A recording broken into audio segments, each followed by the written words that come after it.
very much.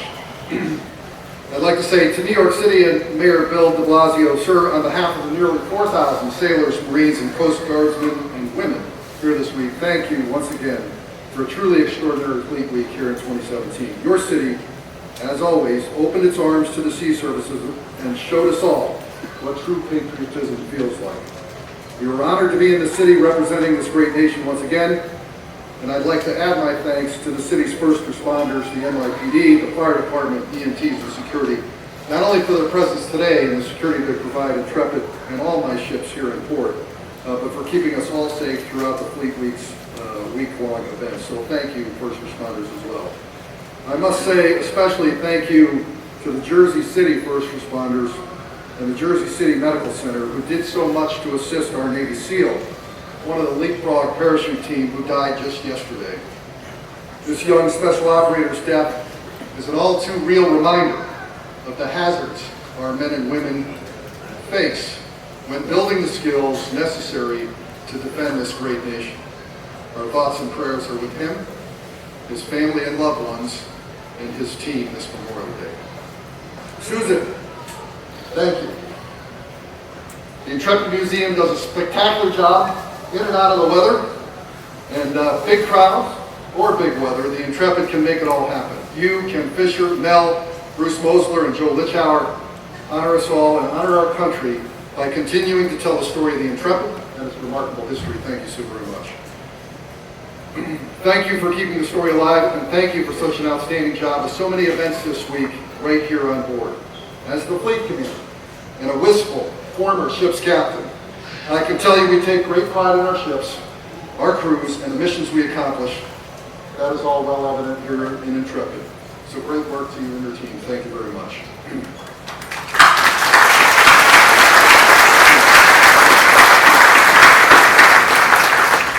And to the rest of our proud veterans here today, whether you serve for 2 years or 42 years, your commitment to service and country never goes without notice. If you're a veteran of the armed forces, will you please stand and be recognized this morning, please?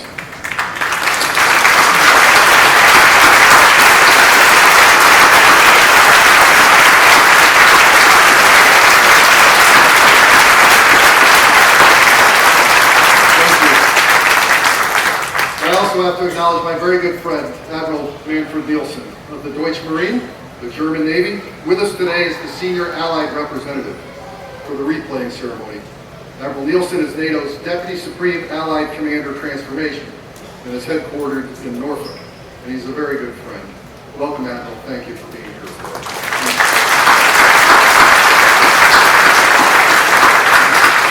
Distinguished guests, it is a distinct honor for me to be able to represent all 5 of our nation's armed services today.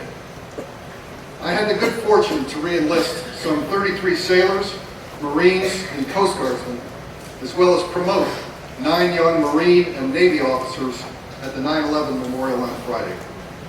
During the course of the ceremony, I told them that many Americans will see them on the street this week, and they'll thank them likely for their sacrifice.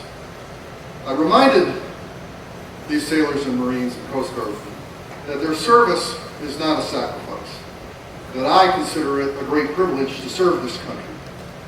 The sacrifice, as we all know it, is the word reserved for our war dead, and fittingly the basis for our remembrance, for keeping faith on Memorial Day.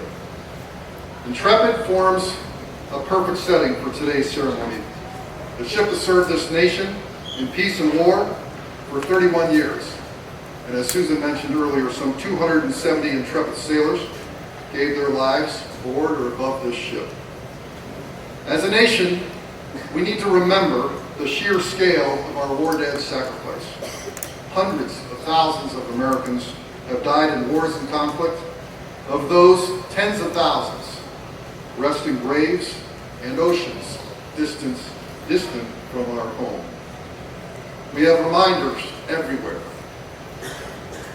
Right over here on the port elevator, by the portside hangar bay door on November 26, 1944, this hangar bay and that elevator was the setting for a grim burial at sea for some 69 officers and crew.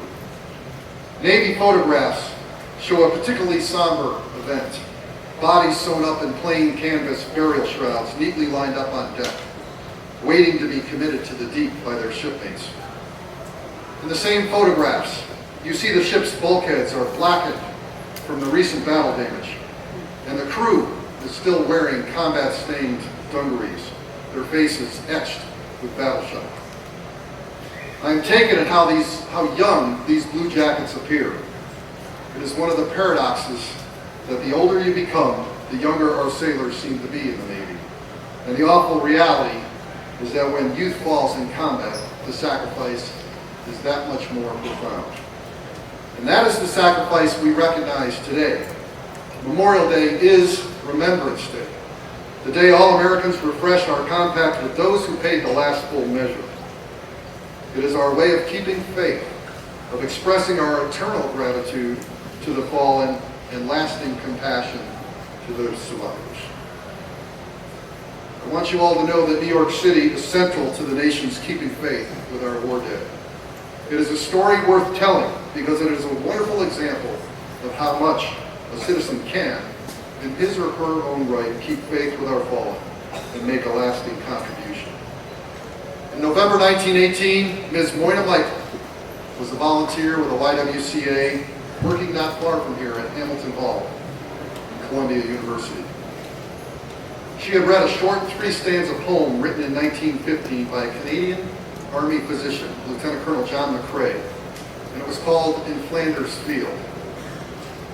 In Moyna's autobiography, she described how she experienced a deeply spiritual moment, as if she was being spoken to by voices silenced in death. And it is most fitting that we have the Royal Canadian Navy participating just this week here at Pier 94. The part of the poem that inspired this young woman was the challenge for the living to keep faith with the fallen. The poem, of course, was a plea from the dead, from McCrae's last stanza. If ye break faith with us who die, we shall not sleep, though poppies grow in Flanders Field. Moyna immediately put pen to paper and wrote her own short 3-stanza poem. And in that poem, she gave voice to the living, taking up the challenge to keep the faith, and ends her poem with the lines, "Fear not that ye have died for naught.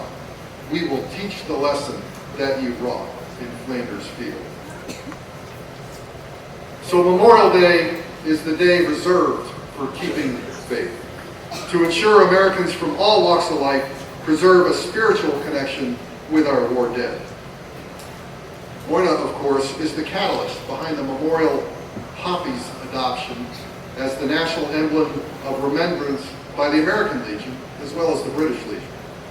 And she purchased the very first few poppies at Wanamaker's right here in town. As with Moyna Michael, we need to remain attuned to this sacrifice. This is indeed the responsibility of the living. None of us can speak for those who have died. Few of us can speak for the loved ones left with only their grief, longing to understand the true nature of the sacrifice, the fallen's last few moments, and the unfulfilled promise of what was to come. What comfort can be found? After all, General Sherman's observation was war is not glory. It is indeed all hell. But we can ponder for some few moments on Memorial Day, and indeed perhaps on all days, the staggering price the founders of this nation foresaw in the Declaration of Independence. That their liberty and ours is indeed founded on the idea, the principle, that to obtain a more perfect freedom, it would require them to pledge our lives, our fortunes, and our sacred honor. This has not changed since that fateful day in July 1776. The principle and the pledge is what makes us strong as a nation. It binds us together under our common cause, and it is the reason that we must keep the faith with our war dead, understand their sacrifice, and know that it is the price of our tireless pursuit of Liberty. Some 7 blocks from here, just off 52nd Street, there is a bronze statue of a World War I doughboy in DeWitt Clinton Park. Engraved in the statue's plinth are the words from Colonel McRae's poem, In Flanders Field. If ye break faith, who us who die. No, we will not break faith. For those in the nation's service who have fallen in combat, we will not forget. We will never forget.